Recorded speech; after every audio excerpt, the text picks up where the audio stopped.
దాల్చిన చెక్క ఆంగ్లం సినమన్ భారతీయ వంటకాలలో ఉపయోగించే సుగంధ ద్రవ్యము. ఇది సిన్నమోమం అనే చెట్టు బెరడు నుండి లభిస్తుంది. చెక్క అనగానే మషాలా వెంటనే జ్ఞాపకమొస్తుంది. బిర్యానీ తయారీలోనూ, మషాలా కూరలు తయారీలోనేగా దీని ప్రభావం ఉంటుందనేది అనే అభిప్రాయం అందరిలో ఉంది. కాని దానిలోనూ ఔషధ గుణాలున్నాయని కొందరికే తెలుస్తుంది. దాల్చిన చెక్కకు సంస్కృతంలో త్వక్ అనే పేరుంది.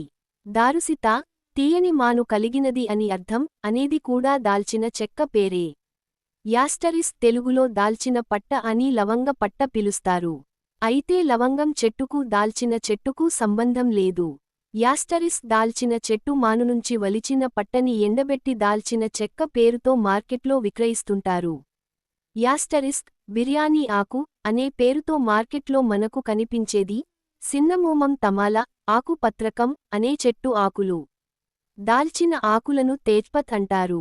దాల్చిన చెక్కను ఔషధంగా వాడుకోదలిస్తే పట్ట చూర్ణాన్ని 1 నుండి 3 గ్రాముల మోతాదులోనూ, పట్టనుంచి తీసిన సుగంధ తైలాన్ని 2 నుండి 5 బిందువుల మోతాదులోనూ ఉపయోగించాలి.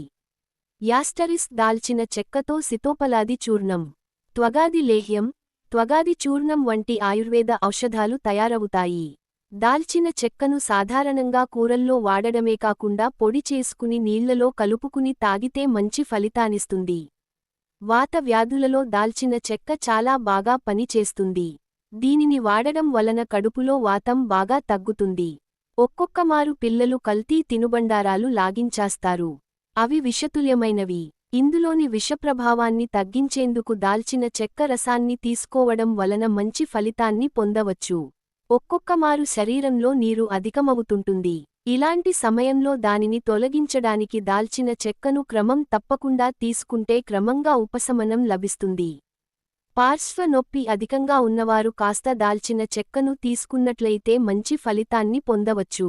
స్వరపేటిక వాపు, బొంగురు పోవడం వంటి వ్యాధులతో పాటు గురగుర ఉన్నవారు చెక్కను దవడన పెట్టుకుని ఊటను మింగుతూ వస్తే అవన్నీ నయమయ్యే అవకాశం ఉంది. మహిళల్లోని ఋతుదోషాల నివారణకు ఇది దివ్య ఔషధంలా పనిచేస్తుంది. దీనిని తీసుకోవడం వలన ఋతుస్రావం సరియైన సమయంలో జరిగేలా చేస్తుంది. గర్భదోషాలను కూడా మాయం చేస్తుంది. గ్యాస్ట్రిక్ సమస్యలు ఉన్నవారికి మంచి ఫలితాన్ని ఇస్తుంది.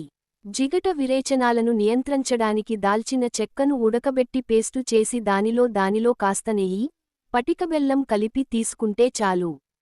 విరేచనాలు తగ్గుతాయి. కొన్ని ఔషధ గుణాలు: చర్మం ముడతలు, రంగు తగ్గటం. దాల్చిన చెక్క పొడిని, గంధం పొడిని రోజ్వాటర్తో కలిపి ఫేస్ ప్యాక్ చేసుకోవాలి. అలాగే చిటికెడు దాల్చిన చెక్క పొడిని 1 స్పూన్ తేనెతో కలిపి ప్రతిరోజూ రాత్రిపూట తీసుకోవాలి. ఆమాశయపు క్యాన్సర్ 2 అంగుళాల దాల్చిన చెక్క ముక్కను చిన్న పేళ్లుగా విరిచి 1.5 కప్పుల నీళ్లకు కలిపి 10 నిమిషాలపాటు మరిగించి వడపోసి 1 టీ స్పూన్ తేనె కలిపి తీసుకుంటే పేగులకు, ఆమాశయానికి సంబంధించిన క్యాన్సర్లలో ఉపయుక్తంగా ఉంటుంది. మొటిమలు, బ్లాక్ హెడ్స్. దాల్చిన చెక్క పొడిని, నిమ్మ రసాన్ని ముద్దగా కలిపి మొటిమల మీద ప్రయోగిస్తే జిడ్డు తగ్గి త్వరగా మాడిపోతాయి. రక్తహీనత. పావు చెంచాడు దాల్చిన చెక్క పొడిని 1/2 కప్పు దానిమ్మ రసానికి కలిపి 1/2 చెంచాడు తేనె కలిపి తీసుకుంటూ ఉంటే రక్తం పెరుగుతుంది. అజీర్ణం వల్ల విరేచనాలు. దాల్చిన చెక్క పొడి, శొంఠి పొడి, జీలకర్ర పొడిని సమభాగాలు కలిపి 1/2 టీ స్పూన్ మోతాదులో తేనెతో 2 పూటలా తీసుకుంటే జీర్ణశక్తి పెరిగి విరేచనాలు తగ్గుతాయి.